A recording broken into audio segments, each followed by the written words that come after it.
Hi, this is Dennis Snipe, host of the thought-provoking, solution-oriented talk show, daring to make a difference in our communities, entitled FocusTalk. And I'm looking for you to be the next featured guest on FocusTalk. If you're an entrepreneur, an author, community-based organization, artist, or if you're simply daring to make a difference in your community, I need to hear from you. Here's what I need you to do. Send an email to dennis@dennissnipe.com with your name, brief description of what you do, contact number, and why you should be a guest on FocusTalk. I look forward to hearing from you soon. In the meantime, please continue to stay focused.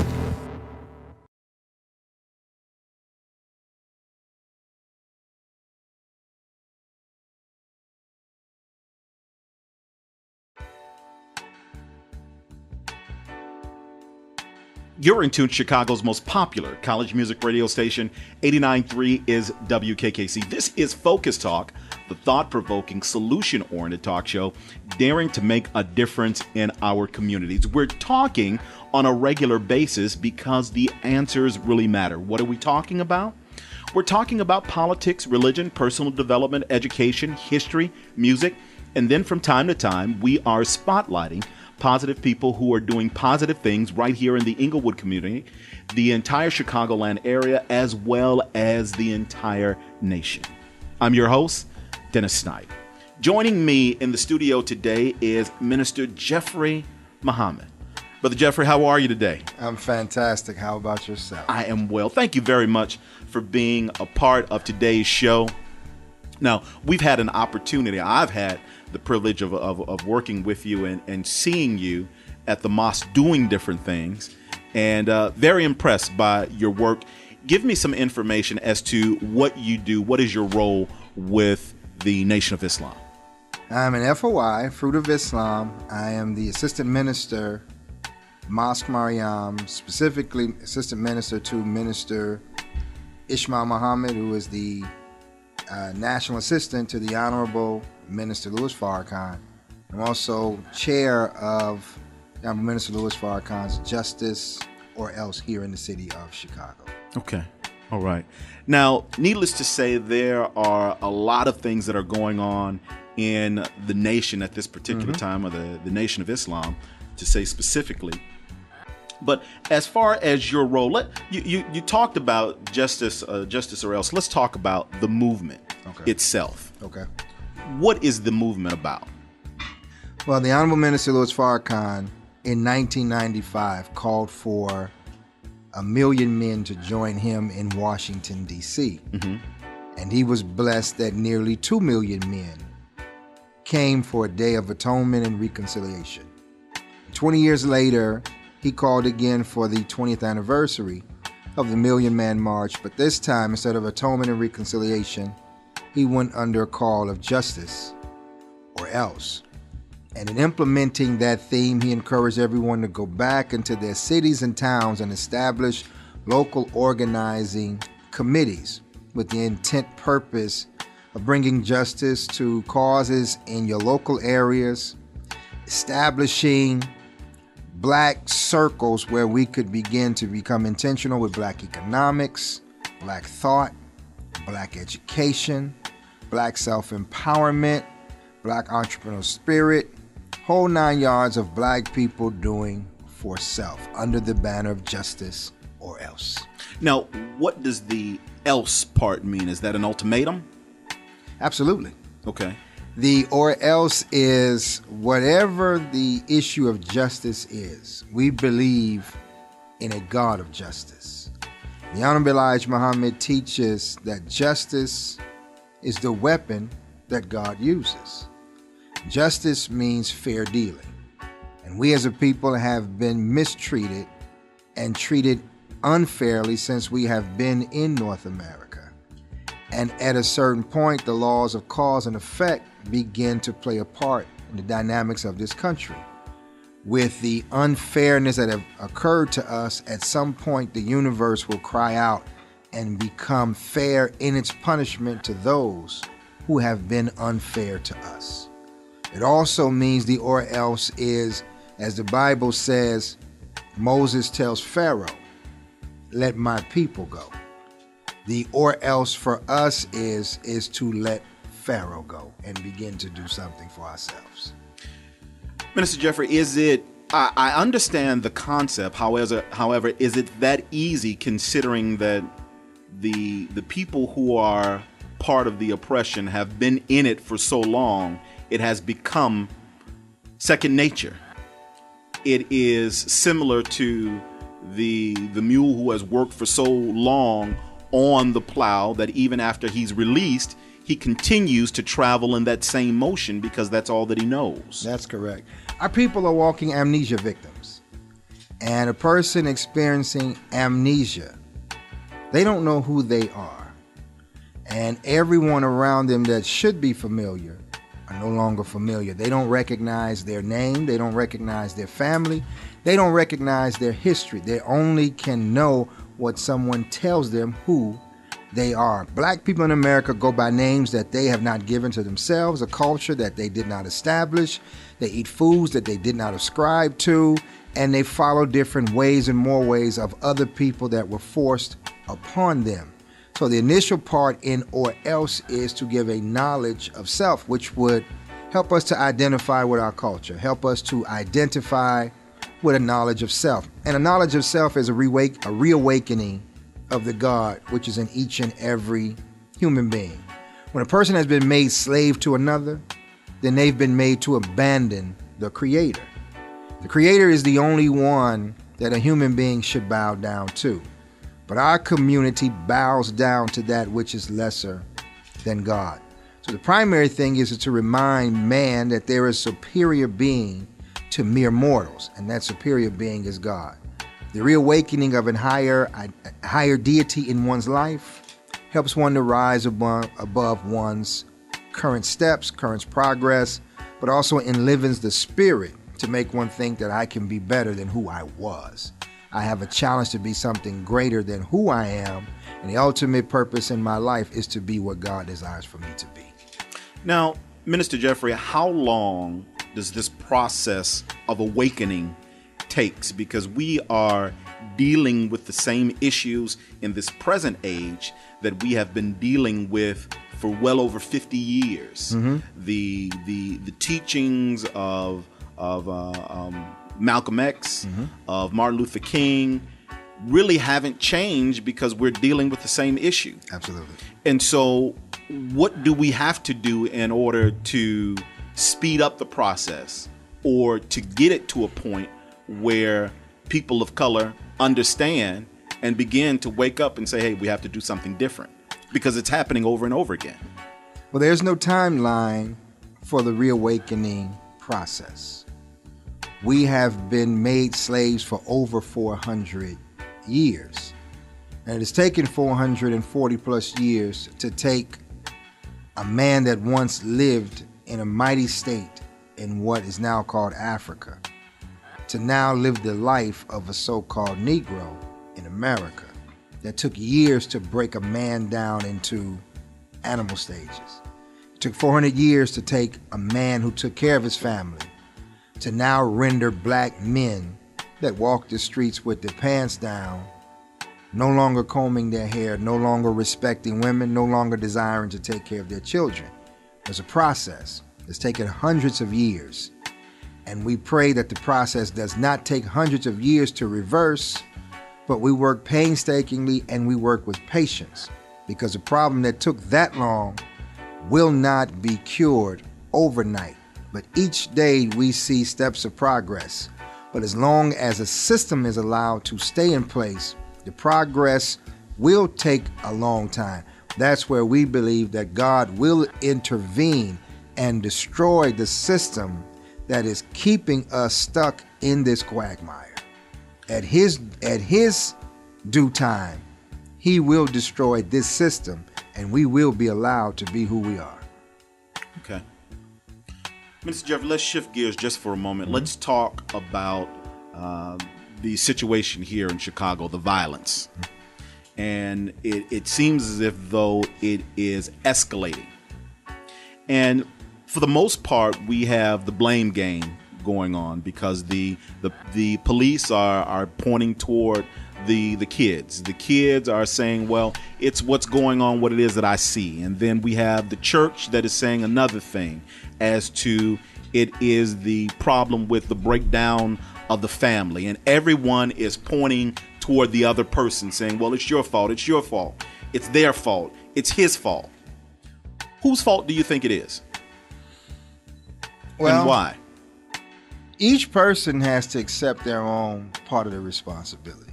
But in responding to the first part, media has made it to appear that black on black murder is rising.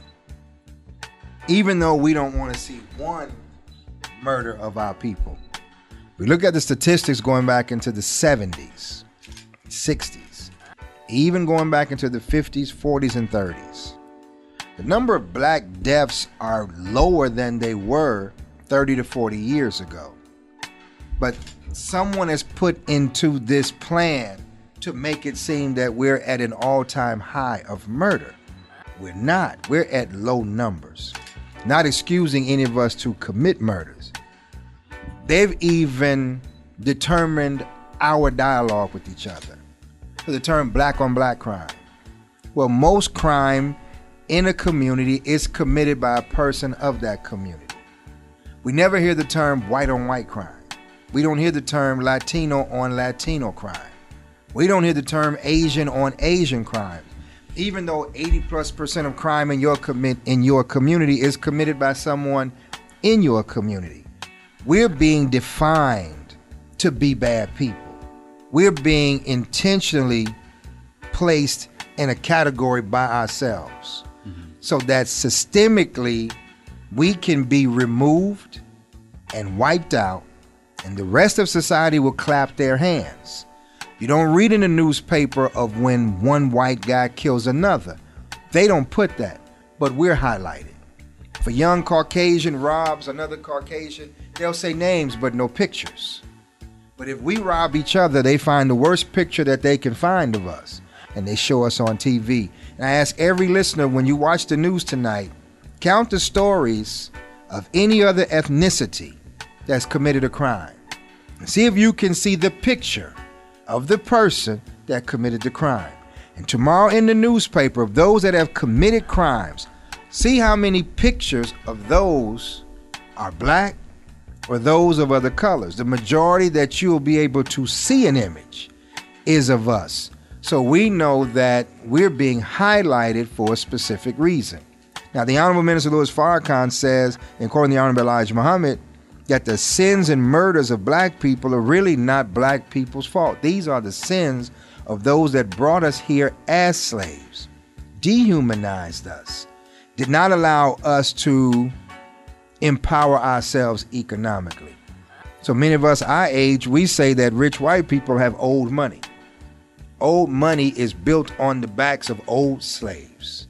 So for years, they were able to make millions with employees that they never had to pay, never had to house, and never had to feed.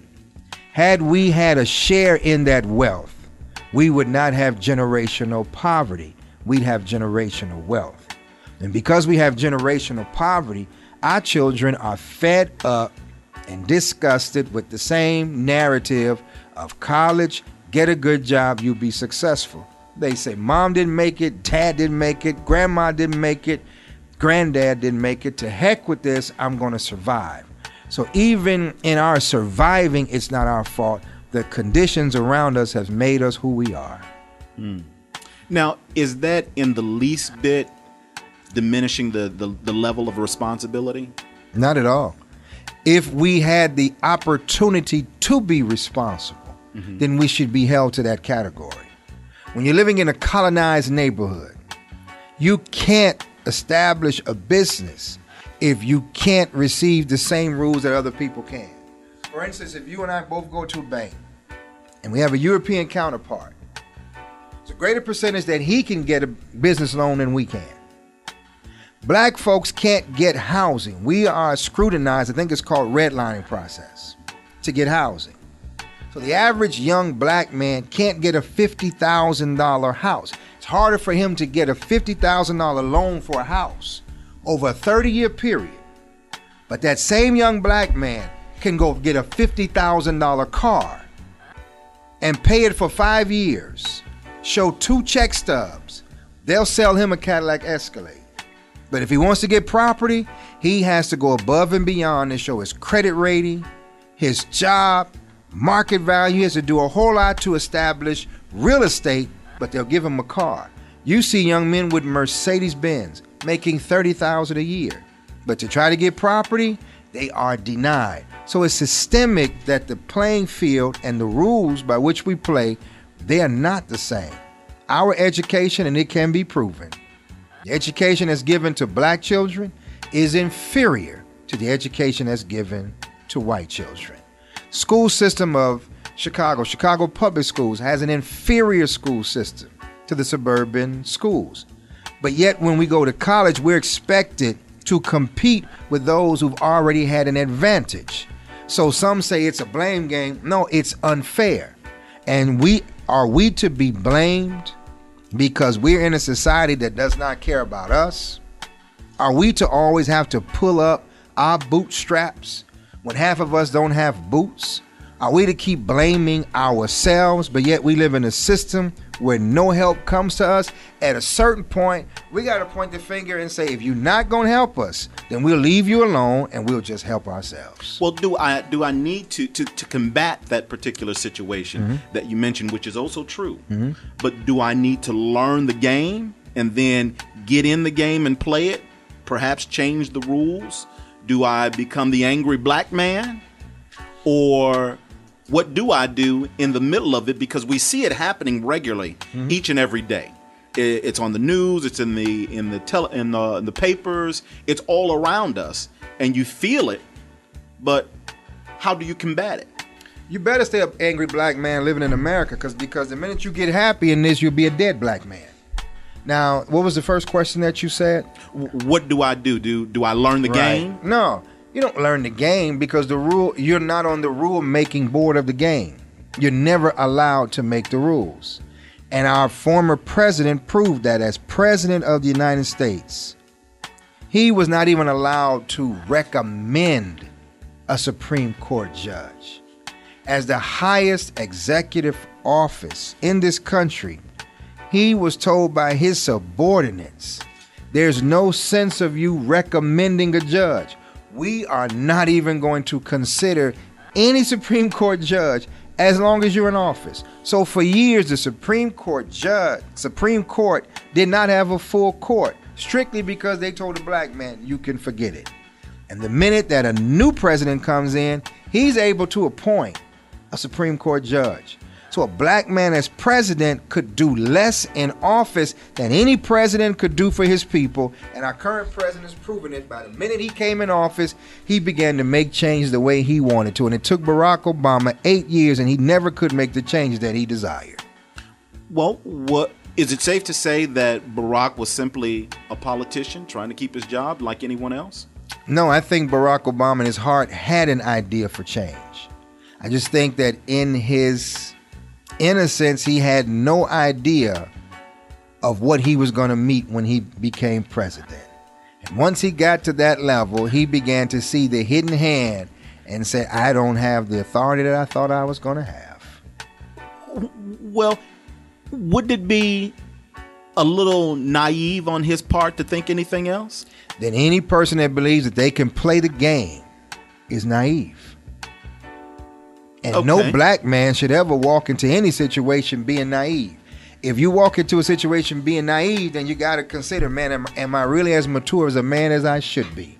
Because the minute that I am naive, I need to hold my pace, get knowledge, and only proceed when I get knowledge, and keep walking when I get wisdom. But if I'm walking in ignorance, I better stand still because I'm about to bump my head. So, in the meantime, he was just place value? He was, as the minister said, he was selected. And he was allowed to be president. Why was he selected? I really don't know. I don't know why they selected Barack Obama. He was a great human, great individual. but to give us the chance to say, okay, we'll allow you to sit in the position. And after he leaves the office, don't ever think you're going to get here again. And even with a black man sitting there, we gave you Negroes the highest position. Nothing happened for you. So don't think we're going to do anything else for you. For me, it was a wake-up call that every black man should realize that the highest so-called position in this country, if it could not affect change, that means he's president of monopoly, president of life, president of whatever game, and not one rule could change towards us, then we either need to play our own game, establish another board game, or destroy the damn game that we're playing. But we can't keep playing by the same rules. So, is there a reason to have hope? Or in what? In the American way, the nuclear family, the picket fence, the dream. There's no American dream for any black man. There is hope for black people. As long as black people can put their faith and hope in God, they have opportunities. But when they put their faith and hope in America, then they have no opportunities other than what America allows them to have. And that's very limited. Now, Minister Jeffrey, that sounds very anti-American. And it sounds as if I don't believe in the American dream, the red, the blue, the stripes, the stars, that whole piece. Mm-hmm. Is that just a fantasy for people of color? That's a nightmare for people of color. See, if we have to even equate the language games, grown people don't play games. Our children play games. So if we have to play the game of others that have set the rules for us, then as adults, if other people are establishing rules for us that we have to learn to play, and they have the right to change the rules at any given time, then we can never live in a system of justice. You can only be just when the rules are set and everybody has to play by the same rules. Reverend Jackson says it beautifully. He says when black people are allowed to play by a set of rules and you can't change it, we excel. When they allowed us to play baseball and they didn't change the rules, we became great. They allowed us to play basketball. They did change the rules. When Kareem Abdul-Jabbar became a freshman at UCLA, the NCAA put a rule in, no dunking. So for his 4 years at UCLA, no player was allowed to dunk a basketball. The day Kareem Abdul-Jabbar graduated, they recruited Bill Walton, also a 7-footer. They put the dunking rule back in for Bill Walton, took it out for Kareem Abdul-Jabbar because they were nervous that he would obliterate every person he played against. So, with the same playing rule, Kareem Abdul-Jabbar versus dunking established the skyhook and became the greatest scorer in NCAA history. In football, same rules, we do great. In golf, same rules, we do great. In housing, change the rules. We can't get the loan. Now your credit plays a part. Criminal record plays a part. Neighborhood plays a part. Different rules for different people, different outcomes. Different educational system, different outcomes. Different requirements for black people, different outcomes. But if we have the same rules, we can progress at the same level, and most of the time we can succeed faster and better than any of our counterparts. But if we're still playing the game and we can't establish the rules, at some point we got to wake up and say, let's stop playing this game. You have your rules, we have ours. And it's not based on the American dream. We're basing in the American political system. The early American pilgrims felt the same way we do right now. The difference is they weren't slaves. They looked to King George and said, you make rules for us. We can't make rules for ourselves. We can't move where we want to move. We can't practice our religion. The school in America is inferior to the school in Europe. The monies that you take from us, you don't reinvest in America. You keep in England.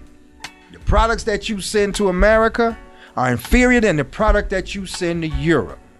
So therefore, we declare that you are unfit to lead us. And they wrote a declaration of independence from the King of England. And they said to him, in fact, we're going to show you what justice looked like. They demanded justice or else. Paul Revere said it this way. He said, don't shoot until you see the whites of their eyes. So he said, when they get close enough, shoot. Their first act, which they call patriotism, but if we were to do it, they'd call us terrorists.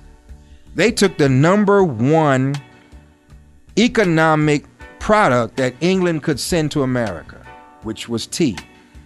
They dumped millions of pounds of tea into the Boston Harbor, and England lost millions of dollars. America is a coffee drinking country now strictly because they stopped buying tea from England. When England started losing money, they sent troops to say, how dare you cut into my income? So that is the formula for every people that have been tired of a tyrant. They've declared separation and independence. So it's not a black thought.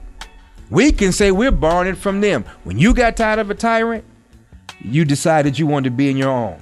So we follow their playbook. So on July 4th, they declared their independence. So on July 4th, we need to declare our independence. They've been a tyrant to us. We need to remove ourselves from them as they removed themselves from King George. So we don't assimilate.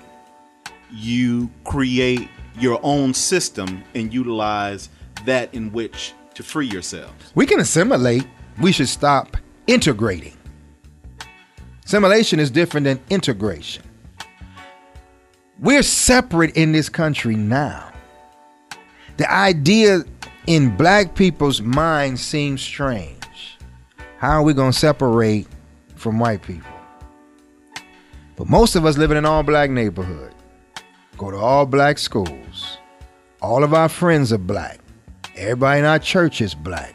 Everybody in my crew is black. And I bet in this room, everybody's crew is mostly black.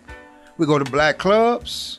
We go buy clothes mostly from black people or black sections. Most of the things we do are with our people, and most of us would never consider ourselves anti-white. There's a few of us that go suburban hopping, but it's not a lot of us that's in that party. Some of us go to a white church, but it's a small percentage of us that are at the all-white church. So we're already separate in our communities. They don't mind being separate. It's us that's chasing them. So in Indiana, when whites moved out of Gary, Indiana, after Mayor Richard Hatcher won, blacks wanted to be like whites. So white people left Gary and made Maryville. Black people wanted to be like white people, moved to Maryville. Whites left Maryville and established Sherrville. We wanted to run into Sherrville, they moved further south, Munster. We wanted to run into Munster, they moved further south, Crown Point. We wanted to go into Crown Point, they moved into Lowell. We wanted to move into Lowell, they started burning crosses, we stopped trying to move south. So everywhere they go, we want to go. But they don't want to go anywhere where we go. So in black schools, you can't find white students that desire to go to a black school, except if it's a Whitney Young. But you don't find any lines of white people desiring to go to Simeon. Simeon is the greatest basketball school in the United States. They don't have one white player that desires to go to Simeon. So white people don't desire to integrate with us. They don't mind assimilating. It's black people that want to be with people that really don't want to be with them. So if the American way is to stick with your own kind, we're not even practicing the American way. So now, why do we have such opposition when you talk about doing for self and being able to work within the restraint and do what you can? You automatically hear, oh no, I don't want to hear nothing about that black talk. Right. And I really don't want to deal with that, because if so, then I will be labeled a racist. Correct. And you are telling me that it's a bad thing to be by yourself and to be with other black folks and not be with white folks, because that's the way it should be done. We should live in peace and harmony, and can't we all get along? That's correct. And so why is that such an issue when ultimately it's the truth based on what you've just said, that we're simply following a model that has been there since the beginning of time, and we are just following suit. But if you say so, oh, no, I don't want to do that. That's terrible. They won't accept me. They won't embrace me. They won't look at me as equal. Correct. But in theory, you're not equal anyway. They don't look at you as equal. Now, see, that's the part, the mental and spiritual bondage of slavery that made black people grow to hate what they look like, smell like, think like, act like. And the European established himself as a god among black people. So we began to look up to them, look up at them. That in certain times our forefathers would not call white men men, they would call them with the definite article, the man. And in Islam, we only say God is the man. Everybody else is simply a man. But for us, we saw them as the power source. So if God has made me in his image and in his likeness, and if internally I have this thought that Jesus is white, God is white, Moses is white, all the prophets are white, then the person that I see that's in charge of Sears, the person that runs all the companies, they're white like God. They become deities to me, and I bow down to them. And subconsciously, I want to be like them. My own mind begins to establish a dichotomy that if white is good, then black is evil. So white people began to use wording to decode messages in our head. Everything with the term black in front of it became associated with something negative. Black Friday, Black Monday, everything dark was bad. So bad guys wear black. Good guys wear white. Evil was always associated with someone in dark colors. Good was always associated with someone in white. They began to put the tricks upon us that the darker that we are, the more uglier that we are. The more of the African features that we have, the worse looking that we have. And our little girls, even in 2017, desire to have hair like white girls, not realizing that their hair is the stronger of the two types of hair, but because white women have been put in front of them as symbols of beauty, they want to look like them, not realizing that the young white girl wants to look like a black girl. So in white neighborhoods, they don't play with black dolls, they play with white dolls. But little black girls would prefer to play with the white doll than they would with the black doll. So mentally, we have been so destroyed that the minister says that we hate self. And any way that we can get away from being around self, we will. So we have the apologists for people that say we need to be like them. But you can't find many white people that will say publicly that black people doing business with black people is called racism. White folks will say that's common sense. Y'all should do business with each other because we really don't want to. We do business with ourselves. And you see the examples. Go to Chinatown. There are no black businesses in Chinatown. No one calls them racist. They just say that's Chinatown. There are no black businesses in the areas where the Arabs and Palestinians live. None. There are no black businesses in any all-white neighborhood, I would probably say in America. And no one's saying they're racist for us not being there. They're strictly saying we live here, so we cater to our constituents. But in our community is the American dream. You got white, Jewish, Hispanic, Mexican, black, Arab, Indian. You got everybody that makes money in our neighborhood. The travesty is the tax dollars that are made don't stay in the community. Our tax dollars leave the community and enriches someone else's community. So they take $1 million out of the community and go reinvest it in their own community. So even in living the American dream, it's a rainbow with a pot of gold at the end in our community for others, but it's nothing for us in anyone else's community. We get robbed everywhere that we go. We're getting the vampire effect. We get our blood sucked out of us every single day. And at some point, we have to recognize that we are a people that have been misused and taken advantage of. Now, Brother Jeffrey, speaking of business and speaking of the Justice or Else movement, I want to take you back to November of 2015, the Black Friday protests. Mm-hmm. And there was a situation there at the water tower incident. Can you give me some information as to what happened there, considering that if I'm not mistaken, please correct me if I'm wrong, where the Nation or FOI were there at the water tower, mm-hmm. and you were invited to leave because they were closing down water tower because they did not want FOI to be there in the building? Well, it's a three-part story. It's 3 parts to that, and I'd have to give credit where it's due. The minister had told everyone boycott Black Friday, mm-hmm. and in coming back, the person that had the idea specifically of water tower was Brother Mays Jackson, and Brother Mays had said, "Let's go to water tower," and the idea was to go into water tower, flood the stores, but buy nothing. So we were on our way to water tower, and we got to the doors, and they didn't want us in. So the FOI were at the front because the police were there blocking us from going in. The police were making threats: if they keep coming, I don't have to hurt anybody. So the brothers stood in front of the police saying, "You're not going to put your hands on these sisters. This is not 1963.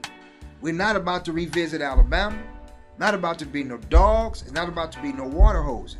You're not about to take no stick and beat no sister today." So as we stood there, people are inside water tower and they can't get out.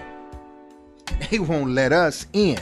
So the owner of water tower, he comes down and he says, to speak with you directly. He comes down and he says, "Y'all not trying to buy anything today, as we're not trying to buy anything, period. We have the right to protest." So he turns to the police. He said, "Well, we're closing it down for the day. We're shutting water tower down." Police said, "For the whole day?" He said, "If they're not coming in, we don't want them in." So at that point, police turns to me. He said, "Y'all gotta go." I said, "It's a whole lot of us out here. That's up to you. If you think you're gonna move all these brothers the way that you did in Selma, you got another thing coming." They huddled, they shut the door, locked it, and that was the end of water tower. So when people started seeing that, they started running down the street, getting in front of other stores. You had a chain effect from Nike, Gucci. They started shutting their doors because they didn't want to see us come to the store. So the story is real. They saw the FOI. We're not letting them in. They locked their doors. So what does that say to the media? What does that say to white America? What does that say to the Oreo black person who may be black on the outside, but they look at this thing totally different and say, "Well, you know, we just got to get along," as opposed to utilizing the power that you have to be able to make progressive change? We should get along, but at what cost? If we can't get along and be equitable, then we don't have a relationship anyway. If the relationship is based on someone else benefiting and I'm losing, then the relationship is detrimental to me. If the nation's ideology is not to hate white people, It's not to hate or dislike America. We're not even advocating leaving America. We're not advocating any members of the Nation of Islam or citizens in America to disrespect the flag, disrespect this country, or disrespect this president.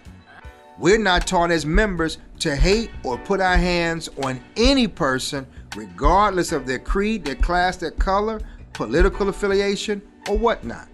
We're not taught that at all. However, we are taught to be men and we're taught to be women. So for those that are apologists for America, they have a mental illness that they've been brainwashed. They do not see themselves as an individual. They see themselves still as property to be used by someone else. They've been given a degree of benefit greater than the degree of the community. So if one person rises above their community, they're not greater than the community. And that's a great lesson that the European has taught us. They never allowed the one person to rise above the community. They enforce their millionaires. They force their billionaires. You are going to give back to this university. You're going to build this on our block. You're going to establish this in the neighborhood. You're going to endow a library. You're going to do this. They force those who are successful to come back and help those that are not. When we become famous, we leave the hood, never to return. We don't reinvest. We don't donate. We just get the hell out and try to go where they are. So there's a young rapper named J. Cole. He has a song. He says, the neighbors think I'm selling dope. And he says, in my house, had all these different cars. I sold them. I drive a basic car because every time I came down the block, they pulled me over. I got gold records. President mentioned me by name. I make more money than those in my neighborhood. However, because I'm black and live in a nice house, they think I'm selling dope. So at the end of his song, he says, try this integration, don't work. I think I'm gonna move back to the South Side. Because of all the hatred that I live with my people, it's still not worse than living with white people, and I believe I've made it, and they're still looking at me like I'm a criminal. I'd rather go back with my people that know I'm not a criminal. So at a certain point, all the apologists will have to be sat down because they're only apologizing for their own ignorance. And on that note, Brother Jeffrey, I'm not going to, I'm stopping here, but I'm not ending. Okay. So if you are able to come back, sure, I would appreciate that greatly because honor. we have much to talk about. My honor, brother. Yes, sir. Yes, sir. Honor. Minister Jeffrey Muhammad from the Nation of Islam, I appreciate you more than you know, and I appreciate your message. Thank you, brother. Yes, sir. You're in tune to Chicago's most popular college music radio station. 89.3 is WKKC. This is Focus Talk with Dennis Snipe on 89.3 WKKC.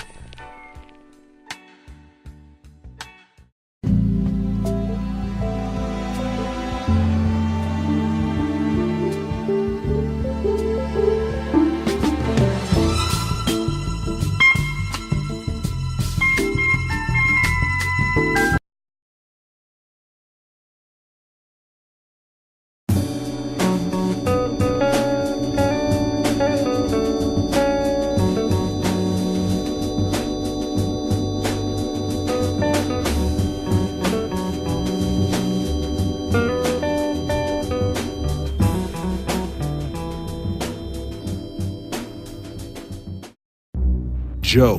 Blackula.